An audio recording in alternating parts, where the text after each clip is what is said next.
पवित्र श्रीमद् भागवत गीता, पवित्र चारों वेद, पवित्र कुरान शरीफ, पवित्र बाइबल, पवित्र गुरु ग्रंथ साहिब, पवित्र कबीर साहिब की वाणी में छुपे हुए गूढ़ रहस्य अर्थात तत्व को जानने के लिए कृपया अवश्य सुनिए जगत गुरु तत्वदर्शी संत रामपाल जी महाराज के मंगल प्रवचन।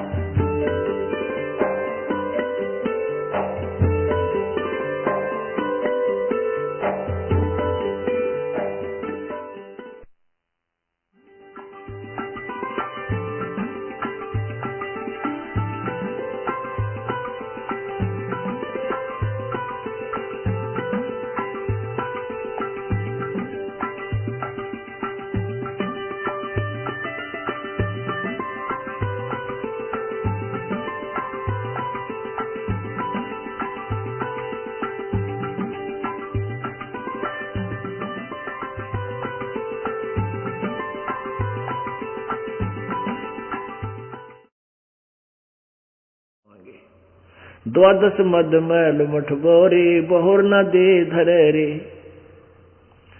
फिर बताते हैं दोजक भी सभी तय देखे राजपाट के रसिया, और तीन लोग से तरपत नाही ये मन भोगी खसिया। इस मन ने आज देखो एक गरीब आदमी है, न सोचे भगवान एक साइकिल हो जाए, साइकिल हो गया। फिर न सोचे भगवान एक मोटरसाइकिल हो जाए, थोड़ा सा ब्योत होते ही वह भी होगी। मोटरसाइकिल से अच्छा किसी का ब्योत है तो कार ले ली, और कार भी छोटी मोटी है तो फिर ने सोचे तो खा ब्योत होगा 20 लाख खड़ी लूं, और तेरा गजब हो। तो ऐसे परमात्मा कहते हैं जैसे कोई गांव का सरपंच बन गया तो सोचे कि अगली बार चेयरमैन बनूं, चेयरमैन बन गया तो सोचा एमएलए बन जाऊं, एमएलए बन गया तो सोचा मंत्री पद तक पावे प्राप्त हो, मंत्री बने पाछे ने सोचा 5-4 और 7 लाख मुख्यमंत्री बन जाऊं। मुख्यमंत्री बन जाता है तो उसका इतना विशाल हो जाती है इच्छाएं कि सूत बैठ जाता है सेंटर की राजनीति और प्रधानमंत्री बनो, इतने या टिकट कट ले फिर गधा मंत्री बना पाओगे तो। यानी जो करना था वो काम करया को नहीं। परमात्मा कहते हैं 3 लोग से तरपत नाही ये मन भोगी खसिया। इन 3 लोग दे दे मन तो भी संतुष्ट नहीं हो सकता है। तो कैसे होगा? सतगुरु मिला तो इच्छा मेटे पद बल पदे समाना।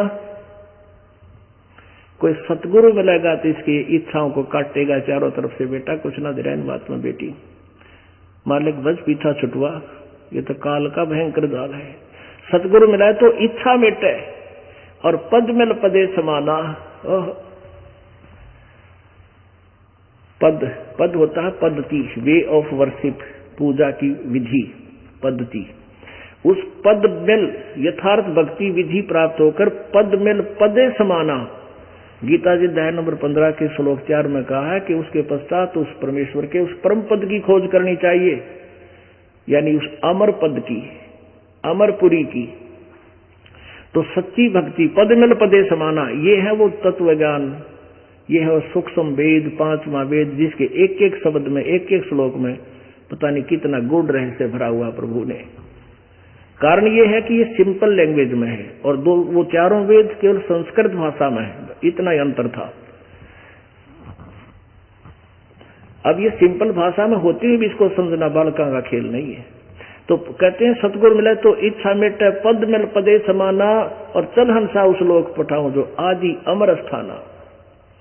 और वहां पर क्या सुख है?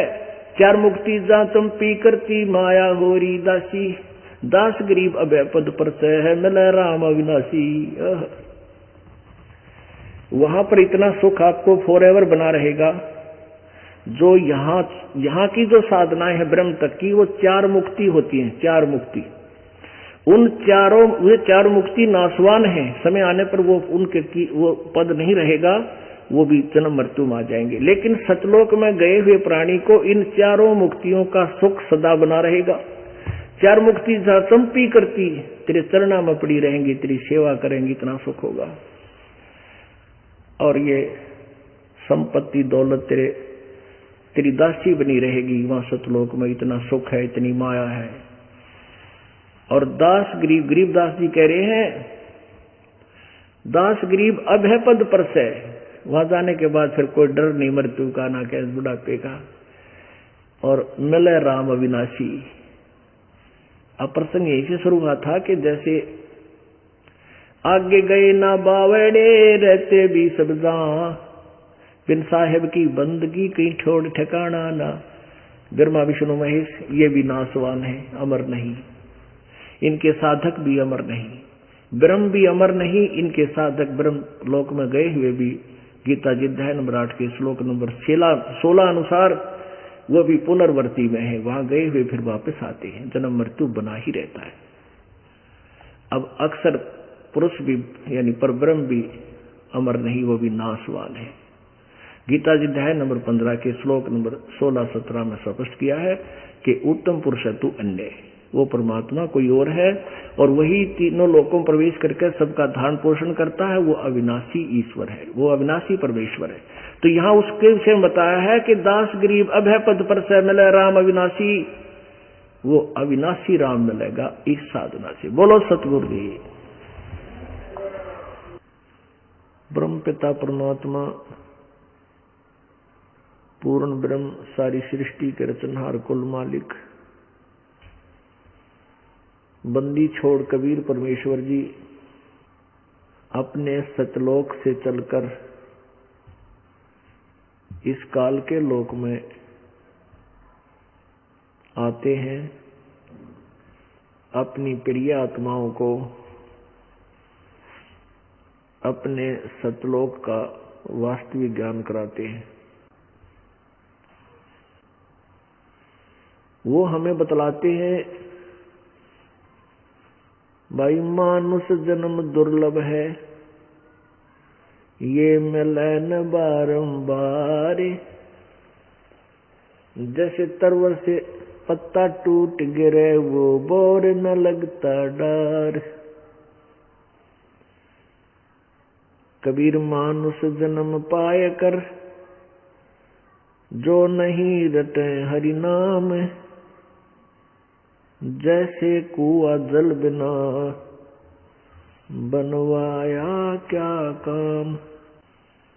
राम नाम रटते रहो, राम नाम रटते रहो, जब तक घट में प्राण। कबहू तो दीन दयाल के, भनक पड़ेगी कान। इस माटी के महल में मगन भया क्यों मूडे। कर साहेब की बंदगी, उस साईं को ढूंढे। परमात्मा कहते हैं कि इस मिट्टी के महल में मगन भया क्यों मूड। ये 5 तत्वों से बना हुआ पुतला अंत में ये राख बनेगा। इसके अंदर तू क्यों इतना फूला फिर रहा है, और क्यों भगवान को भूल गया। कर साहेब की बंदगी, परमात्मा की भक्ति कर। उस साहेब को ढूंढ, उस साहेब को, तत्व ब्रह्म को, अर्थात परम अक्षर ब्रह्म की खोज कर। वहां जहां जाने के बाद फिर कभी जन्म मृत्यु नहीं होता। निर्वाण निरंजन, चिन भैया दुख दारिद्र, मोक्ष करे करता। निर्वाण निरंजन, चीन भैया दुख दारिद्र, मोक्ष कर करता। निर्वाण निरंजन, चीन भैया दुख दारिद्र, मोक्ष करे करता। निर्वाण निरंजन, पूर्ण मोक्षदायक निरंजन। निरंजन का अर्थ होता है माया रहित प्रभु। माया रहित का अर्थ है जो किसी षड्यंत्र का सहारा नहीं लेता। वो निरंजन, निरंजन, माया रहित, वो परमात्मा कौन है? वो निरंजन पूर्ण परमात्मा है, सत्य पुरुष है। और एक है ये ज्योति निरंजन, ये भी अपने आप को कहता मैं माया से रहित हूं, लेकिन ये पूर्ण रूप से माया षड्यंत्रकारी है और माया से ही सारी दुनिया को भ्रमित किए हुए है। उस निरंजन को, उस पूर्ण परमात्मा की भक्ति कर, उसको ढूंढ। निर्वाण निरंजन जिन भैया दुख दारिद्र मोक्ष करह करता, गर्भवास मिटे निज नाम रटे क्यों, युगन युगन चोले धरता। निर्वाण निरंजन जिन भैया दुख दारिद्र मोक्ष करह करता, गर्भवास मिटे निज नाम रटे क्यों, युगन युगन चोले धरता। चल थीर करूं अवगत नगरी, तू 184 क्यों फिरता। चल थीर करूं अवगत नगरी, तू 184 क्यों फिरता। सत्संगति करे निज साधुन की, नहीं नाम बिना कारज सरता। सत्संगति ले निज साधुन की, नहीं नाम बिना कारज सरता। दयावंत विवेक भये बड़े ज्ञानी, टुक छेड़ करे त सब लड़ता। दयावंत विवेक भये ज्ञानी, टुक छेड़ करे त सब लड़ता। ये चुंडित मुंडित पकड़ लिए, इनसे जम किंकर ना डरता। ये चुंडित मुंडित सब पकड़ लिए, इनसे जम किंकर ना डरता। तू कौन कहाँ से आन फंदा, देखो आग बरानी क्यों जलता। तू कौन कहाँ से आन फंदा, देखो आग बरानी क्यों जलता। समझे नहीं सोख शूद्र गैले बड़े, भूत भये जो पिंड भरता। समझे नहीं सोख शूद्र गैले बड़े, भूत भये जो पिंड भरता। मुक्त होने का भेद कहूँ, चल चोर सुहंगम जित ढुरता। के दास गरीब निवास सदा जहाँ, नाद अखंड अजब घूरता। के दास गरीब निवास सदा जहाँ, नाद अखंड अजब घूरता। निर्वाण निरंजन चिन भैया दुख दारिद्र मोक्ष कर करता। गर्भवास मिटे निज नाम रटे क्यों, जुगन जुगन चोले धरता। अब इसमें क्या बताया है? अमरवाणी में गरीबदास साहेब जी ने के निर्वाण निरंजन, निर्वाण निरंजन पूर्ण मोक्षदायक परमात्मा को खोज पाई।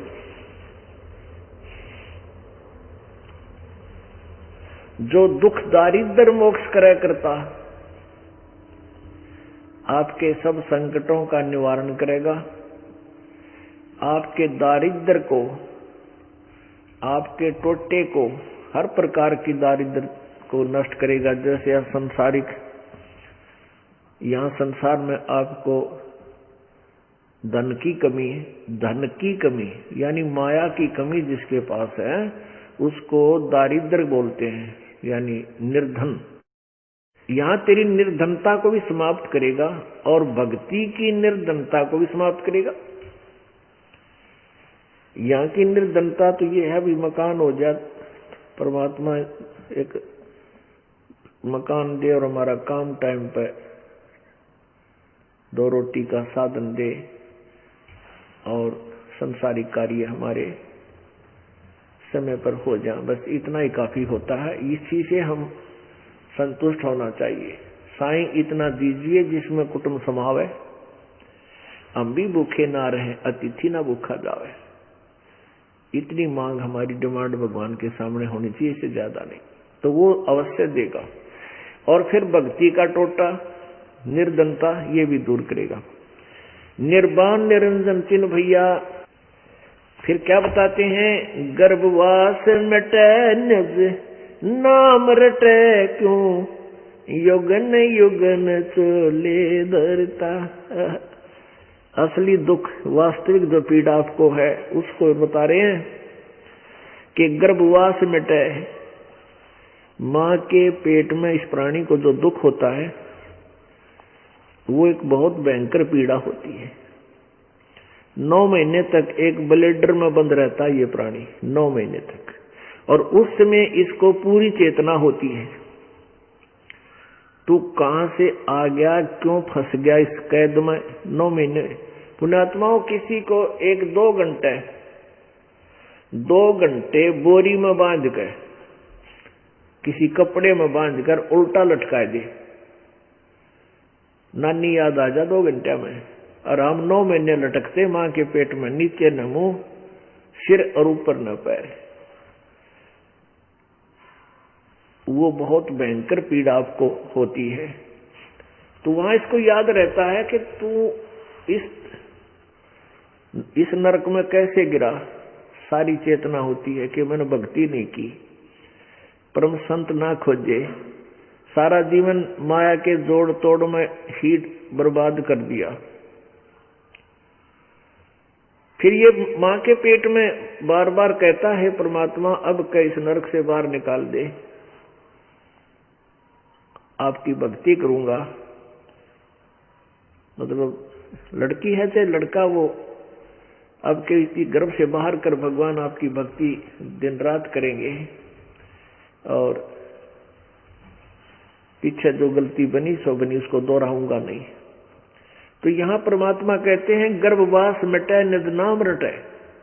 निज नाम, सत्य नाम, वास्तविक मंत्र, उस सही मंत्र का जाप करें। इन मनमुखी मंत्रों से, नामों से कोई लाभ नहीं होगा। गर्भवास मिटे निज नाम रटे क्यों युगन युगन चोले धरता। क्यों युगन युगन चोले धरता। चोले माने शरीर धारण करता है, कभी पशु का चोला, कभी पक्षी का चोला, कभी मनुष्य का, ना जाने कितने कष्ट उठाता है। चल थीर करूं अवगत नगरी, तू लख 84 क्यों फिरता। उसके लिए कारण बताते हैं, उसकी विधि बताते हैं। भाई सत्संगति कर निज साधु की, नहीं नाम बिना कारज सरता। सत्य संगत कर निज साधु की, निज संत की, खास संत की, तत्वदर्शी संत की संगत कर, और सत्संगति यानी सच्चे दिल से शरण ग्रहण कर, कपट मत राख बीच में, तब शरण सही शरण कहलाती है। सत्संगति ले निज साधु की, नहीं नाम बिना कारज सरता, यानी पूर्ण संत की शरण ग्रहण करें और सत्संगत, सच्चे मन से पूरी श्रद्धा से परमात्मा की भक्ति यानी शरण ग्रहण करें। पर नहीं नाम बिना कारज सरता, नहीं नाम बिना कारज सरता। निज नाम, वास्तविक मंत्र, उसके बिना बात बने को नहीं। नहीं नाम बिना कारज सरता। दयावंत विवेक बहे ज्ञानी, टुक छेड़ करो से सब लड़ता। ये चुंडित मुंडित पकड़ दिए, इनसे जब किंकर ना डरता। अब परमात्मा हमें क्या बताना चाहते हैं कि जिन संतों को तुम संत मानते हो वो संत को ना, उनके साथ जरा सा भी कोई वाद विवाद वार्ता हो जाएगी या उनकी झूठे ज्ञान को हम झूठा कह देंगे तो एकदम लड़ पड़ेंगे तुम्हारे साथ। और ऊपर से जब तक उनको छेड़ा नहीं था तब तक इसे संत दिखन मीठे बोलर भाई महात्मा पड़े हैं। क्या कहते हैं, दयावंत विवेक बहे ज्ञानी और टुक छेड़ करे तो सब लड़ता, ये चुंडित मुंडित पकड़ लिए, इनसे जम किंकर ना डरता। अब कोई बड़े बड़े ये चुंडित कहे हैं जो बड़ी बड़ी जटा रखाते हैं, बड़ी बड़ी दाढ़ी रख लेते हैं, इनको तो चुंडित कहे। और मुंडित कहते हैं जिसने कति उस तरह फिरा रखा है और गोटम गोट हो रहा है, लाल पीड़े कपड़े पहन कर, और महर्षि और संत की पदवी प्राप्त है। कहते हैं यदि उसके पास सतनाम सच्चे नाम की कमाई नहीं है तो इन ऊपरली दिखावे तो आडंबर से यम किंकर ना डरता। वो ना डरे तेरी दाढ़ी दुडिया तेरी घोट घुटा कर तिलक लाकर बैठ जा समाधि लाके, इनसे नहीं डरता। वो तो सतनाम की कमाई से डरता है जिसके पास सच्ची कमाई होगी। वो किसी वेशभूषा में, चाहे सिंपल किसी साधारण से कपड़ों में और चाहे किसी पैंट कोट में, पर उसकी भक्ति कमाई हो। दयावंत विवेक भय ज्ञानी टुक छेड़ करे से सब लड़ता, ये चुंडित मुंडित सब पकड़ लिए, इनसे जम किंकर ना डरता। तू कौन कहां से आने फंजा, देखो आग बिरानी क्यों जलता, ये समझे नहीं सोख शूद्र गैले बड़े भूत भय जो पिंड भरता। परमात्मा हमें ये बताना चाहते हैं कि भाई तुम कितने आकर कहां आ फंसा, तू कौन कहां से आन फंजा, देखो आग बिरानी क्यों जलता। सतलोक में रहा करता, ना मृत्यु थी, ना दुख था, ना टोटा था, दारिद्र नहीं था, किसी प्रकार की कोई टेंशन नहीं थी, और कीता का फंस गया देख काल के जाल में। कहते हैं तू कौन कहां से आन फंजा, कीता का फंस गया, देखो आग बिरानी क्यों जलता। अब आग बिरानी क्या है, अब जैसे हम अज्ञानतावश अपना पूरा जीवन माया के जोड़ तोड़ में ही बर्बाद कर जाते हैं। हमारा उद्देश्य होता है कि मेरे बच्चे सुखी रहें, इनको धन का अभाव ना हो। पुण्यात्माओं, यदि बच्चों की किस्मत में धन होगा भगवान देगा, और आप चाहते हो कि मैं इनको धनवान बना दूं और इधर से उधर करके सारा किताब मिलावट करके कहीं रिश्वत लेकर या दिन रात धंधा करके भगवान की भक्ति ना करके, ये आपकी अपनी सोच है, ये विधान नहीं है प्रभु का। हमने परमेश्वर के विधान से परिचित होना पड़ेगा, उसके बाद हमने अपनी दैनिक क्रियाओं को रीसेट करना पड़ेगा, तब हम सुखी भी होंगे, पापों से भी बचेंगे। अब यदि आपने धन जोड़ दिया और बालकों की किस्मत में कोई ना, वही से निकम्मे पैदा हो जाएंगे, कोई गुट्टी लाएगा, कोई डाके मारन लग जाएगा, कोई और पंगा पा देगा, यानी वो पैसा तेरी आंखों का आगे बर्बाद कर देगा, क्योंकि उसकी किस्मत में है नहीं। और यदि बालकों की किस्मत में होगा, उसके प्रारब्ध में होगा, तो परमात्मा ही देगा जब उसका काम चलेगा। आप अपने परमात्मा के विधान से परिचित होकर अपनी दैनिक क्रिया करते रहिए, जैसे आपकी ड्यूटी है उसमें धर्म कर्म को उभारा दे करके अपना नाम जाप करते रहिए। परमपिता परमात्मा ने आकर के हम सभी प्राणियों को यही ज्ञान देने की चेष्टा की है कि तुम परमात्मा की भक्ति ना करके अपने मनुष्य जीवन को बर्बाद कर रहे हो। पुण्यात्मा, प्रथम तो इस प्राणी को इतनी चेष्टा बनती नहीं कि मैं भक्ति करूं, और जब ये भक्ति करने की कहीं से कोई कथा सुनता है, परमात्मा की महिमा किसी के मुख से सुनता है, तो फिर ये जैसी भी इसको लोक वेद के आधार से साधना ज्ञान होता है उसके ऊपर आरूढ़ हो जाता है। वो साधना शास्त्र विरुद्ध होने के कारण ये प्राणी भक्ति नहीं कर पाता। पुण्यात्माओं, सबसे पहले हमने ये निर्णय करना होगा कि किस भगवान की भक्ति करें और उससे हमने क्या लाभ होगा। जैसे एक बालक, एक विद्यार्थी किसी ट्रेनिंग को सिलेक्ट करता है, कोई कोर्स करना चाहता है,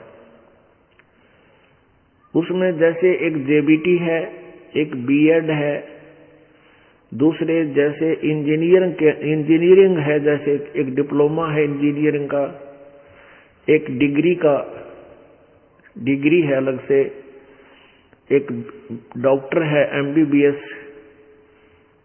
तो उसने ये सिलेक्ट करना होगा कि जिस ट्रेनिंग को मैं करने जा रहा हूं उसका क्या बेनिफिट होगा, उसका लाभ क्या होगा, उससे क्या उपलब्धि होगी। तो सबसे पहले वो यही सिलेक्ट करता है, ना जाने कितने व्यक्तियों से राय लेता है,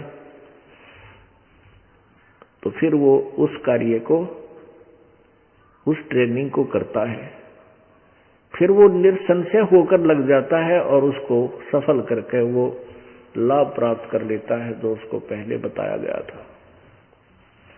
तो हमने सबसे पहले परमात्मा सेलेक्ट करना है, चुनना है। परमात्मा कहते हैं, तुम कौन राम का जपते जापम, अपनी महिमा आप आके बतावें। तुम कौन राम का जपते जापम, और ताते कटे न तीनों तापम। तुम किन भगवानों की भक्ति करते हो जिससे तुम्हारे तीन ताप भी नष्ट नहीं होते। तीन ताप कौन कौन से होते हैं? आध्यात्मिक, अधिभूत अध्यात्म और अधिदेव। अब ये अध्यात्म जो कष्ट है, जैसे कोई किसी पर जंतर मंतर कर देता है, तो कहते हैं उसने उसका गाल गलवा दी, उसको ऐसे हो गया। तो वो इस प्रकार के जो अध्यात्म ताप हैं, पीड़ाएं हैं, ये भी इन भगवानों की भक्ति से नहीं होते। अधिदेव होता है, किसी ने श्राप दे दिया, वो देव या कोई देव रुष्ट हो गया, तो वो श्राप भी इन भगवानों की भक्ति से नहीं कटता। कौन से भगवानों की? परमेश्वर को के अतिरिक्त, पूर्ण ब्रह्म के अतिरिक्त ब्रह्मा विष्णु महेश जी, ब्रह्म और परब्रह्म, इनकी साधना से ये तीन ताप भी नाश नहीं होते। उदाहरण के लिए, जैसे नारद जी ने श्राप दिया था विष्णु जी को कि तूने मेरे को बंदर का मुंह दे दिया और आज मैं एक स्त्री से शादी करने जा रहा था, आज मैं तुझे श्राप देता हूं कि तू भी एक जीवन स्त्री के वियोग में बितावेगा। अब वही हुआ। भगवान विष्णु श्री राम रूप में राजा दशरथ के घर उत्पन्न हुए, शादी हुई, विवाह होते ही वनवास हुआ, वनवास से सीता जी का अपहरण हुआ, फिर युद्ध करके रावण को मार कर फिर वो वापस लाए। एक धोबी के कहने से सीता जी को निकाल दिया। आजीवन स्त्री वियोग में ही बिताया, आजीवन स्त्री वियोग में बिताया श्री रामचंद्र जी उर्फ श्री विष्णु जी ने। फिर वही श्री कृष्ण रूप में आए, श्री कृष्ण जी को दुर्वासा ने श्राप दे दिया कि यादव कुल का नाश होगा। यादव कुल में श्री कृष्ण भी थे, तो श्री कृष्ण जी का पूरा परिवार आपस में लड़ मरा, पोते पौत्र पौत्र सारे मर गए, और विष्णु श्री कृष्ण जी भी उसी श्रापवश मारा गया। श्री कृष्ण जी बचाव नहीं कर सका। अब जैसे युधिष्ठिर को भयंकर स्वप्न आ रहे थे, युद्ध के उपरांत जब राज गद्दी पर बैठा, तो वो क्या थे, वो जैसे भूत पितरों के द्वारा प्रेरित और परेशान था, पीड़ित था। वो भूतों की परेशानी भी इन अन्य भगवानों की पूजा से नहीं समाप्त हुई। उसमें क्या किया गया था, श्री कृष्ण जी के आदेश अनुसार एक यज्ञ किया गया था।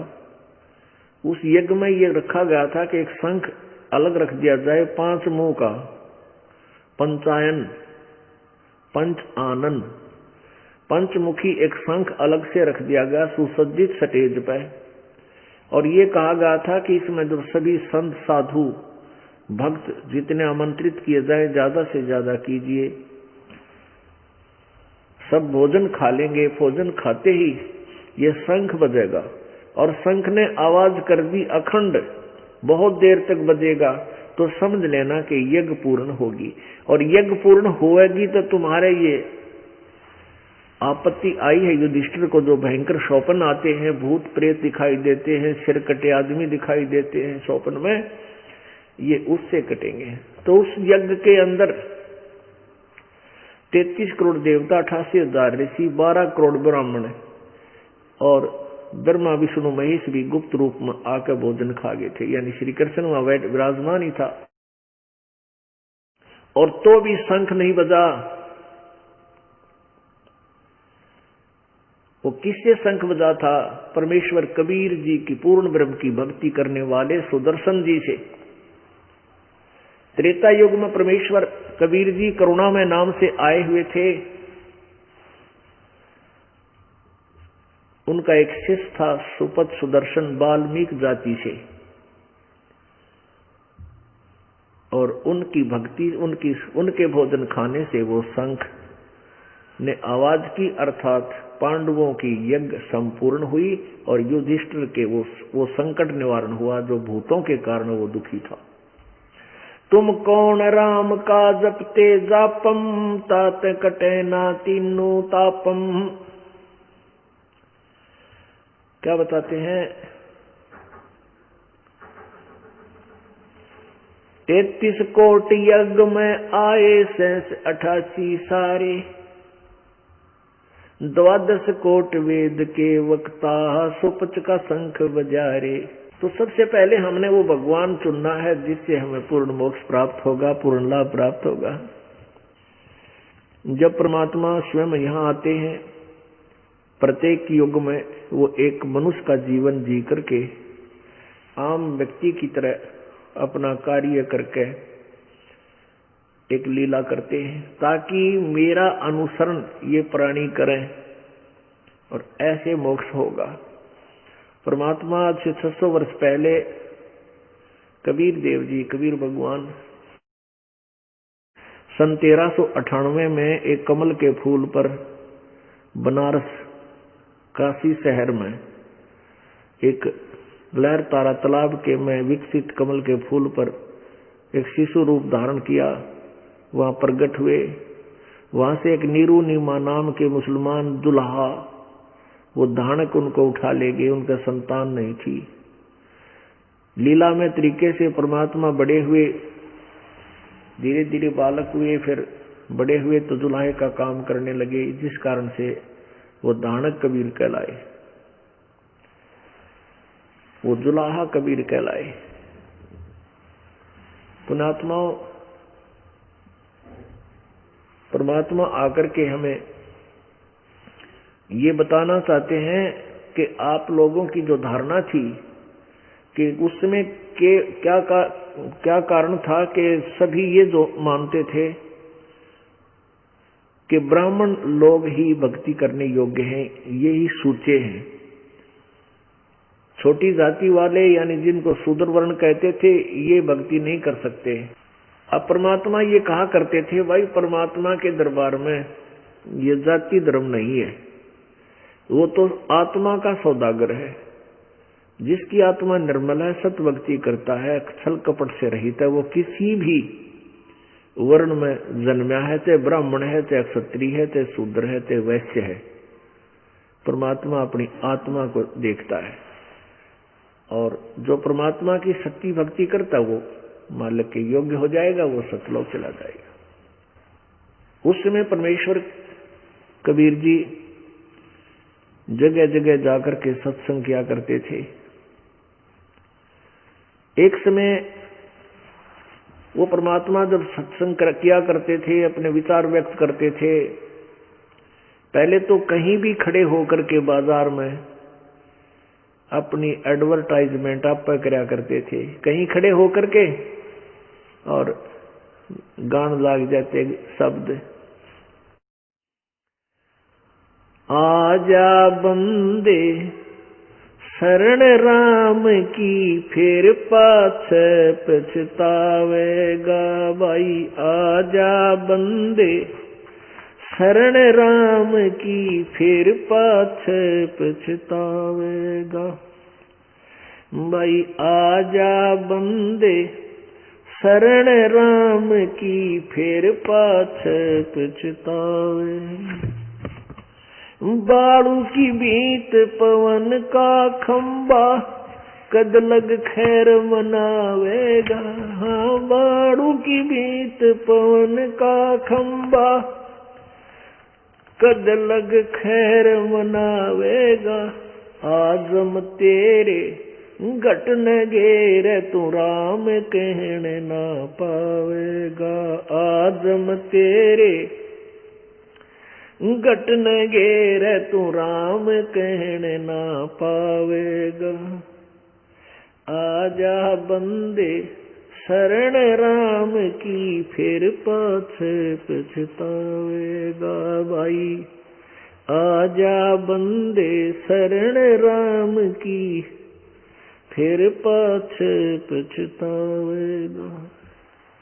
काल बलि तेरे सिर पर बैठा, बोझा पकड़ ले जावेगा। हाँ काल बलि तेरे सिर पर बैठा, बोझा पकड़ ले जावेगा। मात पिता तेरा कुटुंब कबीला, सारा खड़ा लखावेगा। हाँ मात पिता तेरा कुटुंब कबीला, सारा खड़ा लखावेगा। भाई आजा बंदे शरण राम की, फिर पाछे पछतावेगा। धर्म राय तेरा लेखा लेगा, वहाँ क्या बात बनावेगा। हाँ धर्म राज तेरा लेखा लेगा, वहाँ क्या बात बनावेगा। लाल खंभ से बंधा जा बिन, सतगुरु कौन छुटावेगा। लाल खंभ से बंधा जागा बिन, सतगुरु कौन छुटावेगा। भाई आजा बंदे शरण राम की, फिर पाछे पछतावेगा। भाई आजा बंदे शरण राम की, फिर पाछे पछतावेगा। दिया लिया तेरे संग चलेगा, ये दरिया क्या रह जावेगा। हाँ दिया लिया तेरे संग चलेगा, दरिया क्या रह जावेगा। कह कबीर सुनो भाई साधो, करनी के फल पावेगा। कह कबीर सुनो भाई साधो, करनी के फल पावेगा। भाई आजा बंदे शरण राम की, फिर पाछे पछतावेगा। अब परमात्मा कहीं भी खड़े होकर के कहीं पर तंबूरा ले लेते थे, एक तारा लेकर के, ताकि दुनिया कुछ पुण्यात्मा मेरे पास आ जाए और मेरे विचारों को सुने। कितने दयालु है मालिक।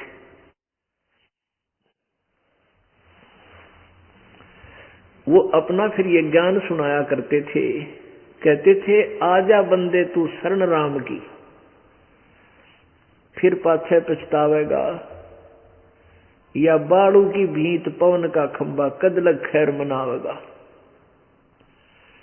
आजा बंदे शरण राम की, भगवान की शरण, उस परमात्मा की शरण ग्रहण कर जिसकी कृपा से तू परम शांति और शाश्वत स्थान पर सनातन परम धाम को जागा। अर्जुन गीता जी अध्याय नंबर 18 के श्लोक नंबर 62 में गीता ज्ञान दाता किसी अन्य, अपने से अन्य परमेश्वर के विषय में बता रहा है।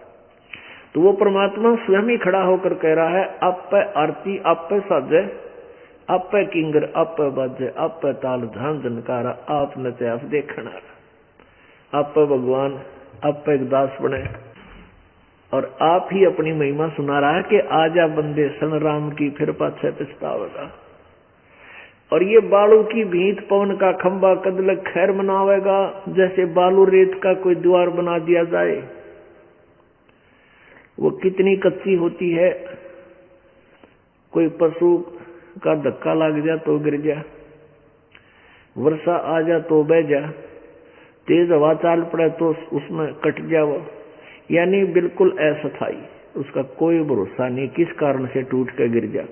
तेरा शरीर ऐसा है, ये मानव का शरीर, ये प्राणी का शरीर जो है, स्थूल शरीर आपका इतना कच्चा है, और इस बाड़ू के भीत में अर्थात इस कच्चे शरीर को तू कितने दिन रखना चाहता है, कितने दिन खैर मनावेगा।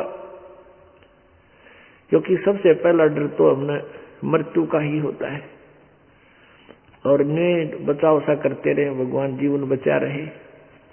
परमात्मा कहते कितने दिन रखना चाहे इसने, यो 70 साल पाछे तो आप पर तेरी शायद हो जाएगा, 70 साल पाछे तो यो तेरे जी का झाड़ हो जाएगा, तेरा ही शरीर, कदे झाड़ पड़वाणी, कदे आंख बढ़वाणी, गोड्डे दुखे, कदे पिंडी भड़के, कदे घर के खुरकावे, बैठा बैठा रोए कून में। तो कहते तो फिर कितने दिन जीना चाहता है शरीर में, जो तेरा मूल काम है उसने भूल गए और क्या करने लग रहा है। तो क्या बताते हैं, बालू की भीत पवन का खंबा, इस श्वास से ये खड़ा है। बालू की भीत ये पवन का खंबा कदलक खैर मनावेगा, आजम तेरे घटने गिरे, तू राम कहन नहीं पावेगा। जो भक्ति नहीं करते, अंत समय में यम के दूत आकर के उनके अंदर से जुबान बंद कर देते, उनका स्विच ऑफ कर देते हैं, उनकी जुबान उठती नहीं, पैरालिसिस हो जाता है। तो उनको पता है कि कहीं ये राम का नाम ना ले ले, क्योंकि उस समय इतनी पीड़ा बन जाएगी उसको कि कोई उसने कहेगा ना राम राम बोले ना जाना, वो सुने उसने, वह समझ में को नहीं आ। और जिन्होंने पहले से भक्ति की हुई है उनके पास यम के दूत नहीं आएंगे, उनको ऐसी दिशा, उनकी मृत्यु नहीं होगी ऐसी दशा से। तो क्या बता रहे हैं परमात्मा, काल बलि तेरे सिर पर बैठा भुजा पकड़ ले जावेगा, मात पिता तेरा कुटुंब कबीला सारा ही खड़ा लखावेगा। ओहो, जिस संपत्ति और संतान को तू अपनी मान के निश्चिंत हुआ बैठा है, आपका ना जाने कब यहां से जाने का समय आ जाएगा और ये काल बलि आपको पूरे परिवार से निकाल ले जाएगा, सब चिल्लाते रह जाएंगे। फिर क्या बताते हैं कि धर्म राय फिर लेखा लेगा, यहाँ का न्यायाधीश तेरा फिर अकाउंट लेगा, तेरे लेखा लेगा, फिर वहां के बात बनावेगा। अब जैसे यहाँ कोई सत्संग में नहीं आता है, अब सत्संग में नहीं आता है, उसको कोई कहता है सत्संग में चाल, वो कहता भाई टाइम को ना, समय को नहीं, कोई बात ना। कहते हैं जब धर्मराज के दरबार में तू खड़ा होगा फिर के बात बनाओगा, वहां कोई नहीं चलेगी तेरी। तो परमात्मा कहते हैं फिर लाल खंभ से बांधा जा, ताते खंभ गरम, पूरे गरम लोहे के खंभे होते हैं ऑटोमेटिक उस स्वर्ग नरक में, और उनके साथ कहते हैं इसको बांध दिया जाता है रस्से से, और ये चिल्लाता है लाल खंभ से बांधा जा बिन सतगुरु कौन छुटावेगा। पुण्यात्मा, जैसे अपराधी को बांध दिया जाता है, सजाएं दी जाती हैं, तो वहां तो बहुत भयंकर पीड़ा दी जाती है उस नरक के अंदर। और कहते हैं वहां तुझे कौन छुटावेगा जो लाल खंभ से बांधा जा। पुण्यात्मा, यहां आपको किसी भी कारण से पुलिस पकड़ ले जाती है, आप मान लीजिए निर्दोष भी हो और फिर भी किसी भी कारण से, तो वहां आप किसी अपने प्रभावशाली व्यक्ति से संबंध साधते हो कि वो ऐसा प्रभावशाली हो जिसका थानेदार के ऊपर रौब हो, और वो थानेदार उसके कहने से आपको रिहा कर दे, छोड़ दे। तो यहां आपको एक सिफारिशी की जरूरत पड़े। इसी प्रकार जब आप वहां लाल खंभ से बांध दिए जाओगे तो कहते बिन सतगुरु कौन छुटावेगा। अब क्या होता है, परमात्मा कहते हैं जो हमारे भक्त किसी भी जन्म में और कुछ दिन के लिए भी यदि शरण में आए हैं, कोई भोली आत्मा 1 वर्ष 2 वर्ष भक्ति करके और छोड़ देता है, गुरुद्रोही नहीं बनता है, यानी भक्ति ही त्याग देता है और फिर अपने गुटी सुटी लाने लग जाता है, वहीं पूजाएं शुरू कर देता है, तो वो जब वहां जाता है उसको सजा दी जाती है, फिर उस प्यारी आत्मा को यो ज्ञान याद आता है। कौन सा ज्ञान?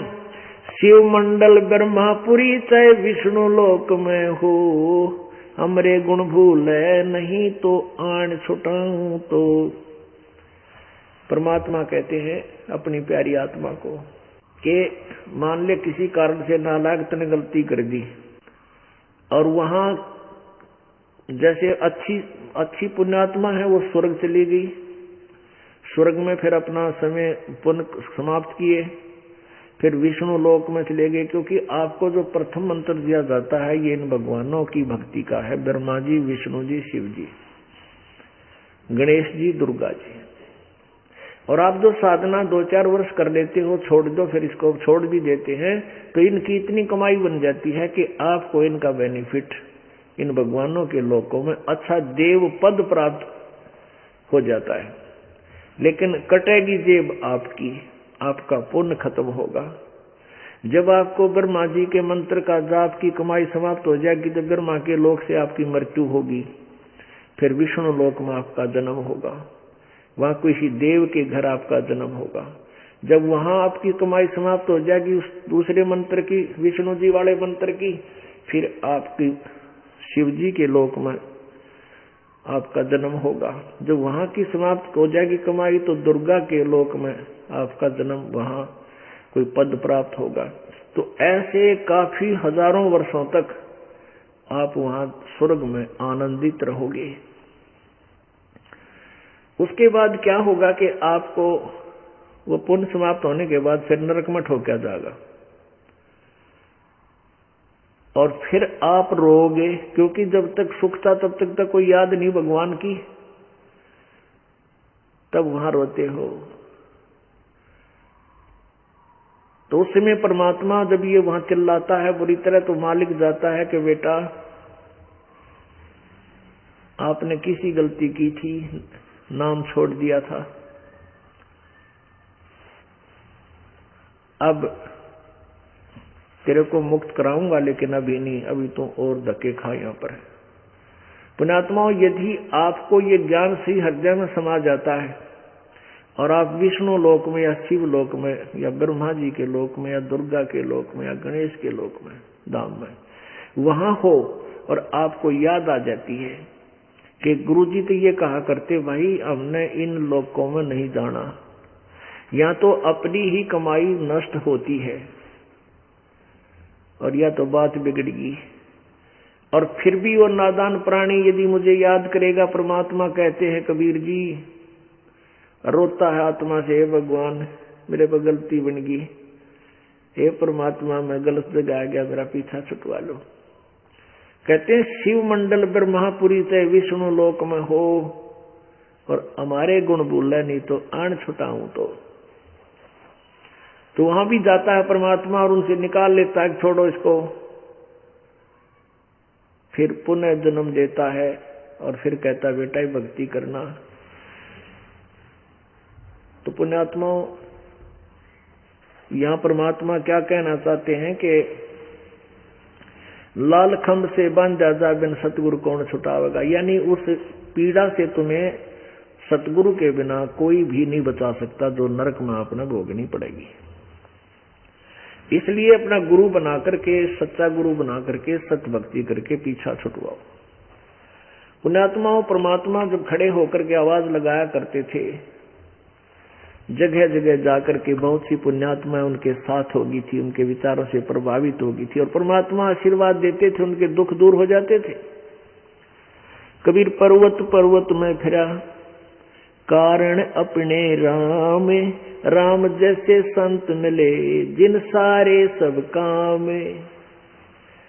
के जिस संकटों के निवारण के लिए परमात्मा के लिए हम घूमा करते थे, पर्वतों पर, पहाड़ों में, गुफाओं में, जंगल में, और वो कोई काम हमारा बना नहीं,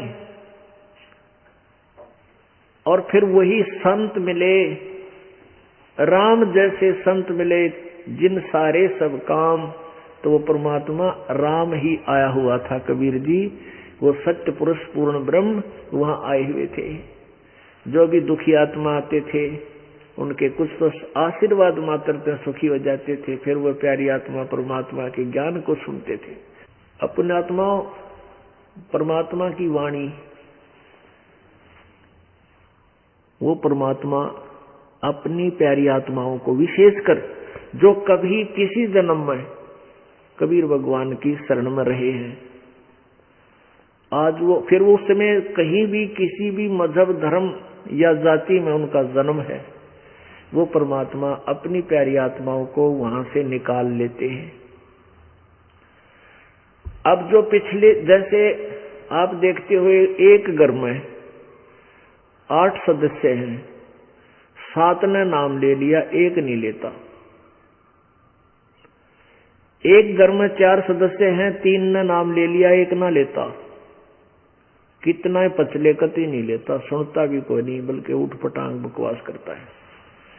तो वो कारण क्या है?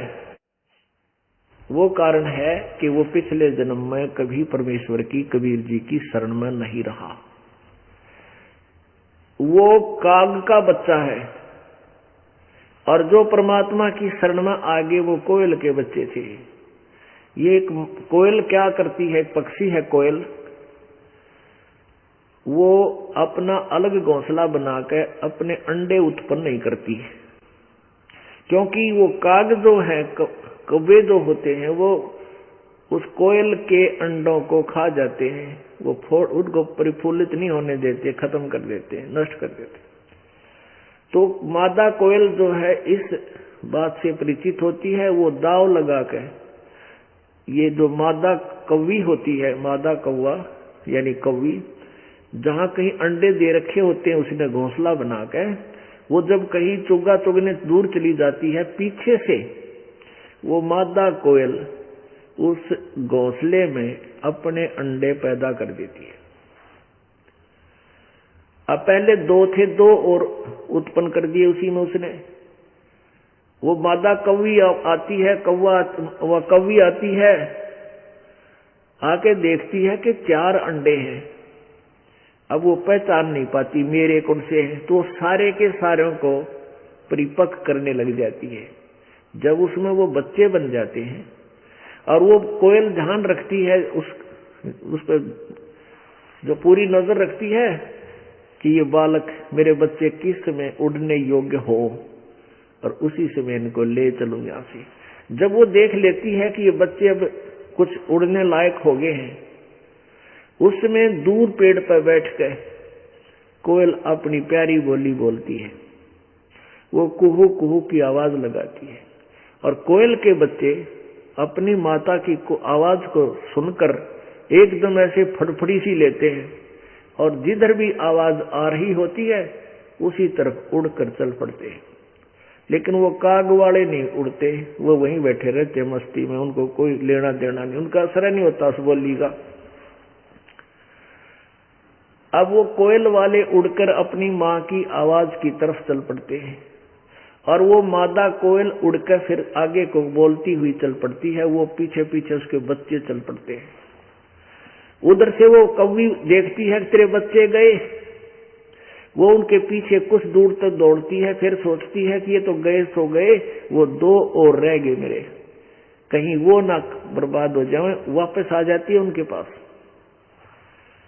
और कौवी वो कोयल अपने बच्चों को लेकर दूर चली जाती है और वो बच्चे फिर अपनी मां को पहचान देते हैं। तो पुण्यात्माओं, जो इस परमेश्वर की वाणी को ज्ञान को स्वीकार नहीं करते वो काग वाले हैं, और जो इस मालिक का ज्ञान सुनते पीछे पीछे वो लेते हैं वो परमात्मा कोयल वाले हैं, यानी कबीर भगवान के बच्चे हैं। वो किसी जन्म में मालिक के साथ रहे हुए हैं।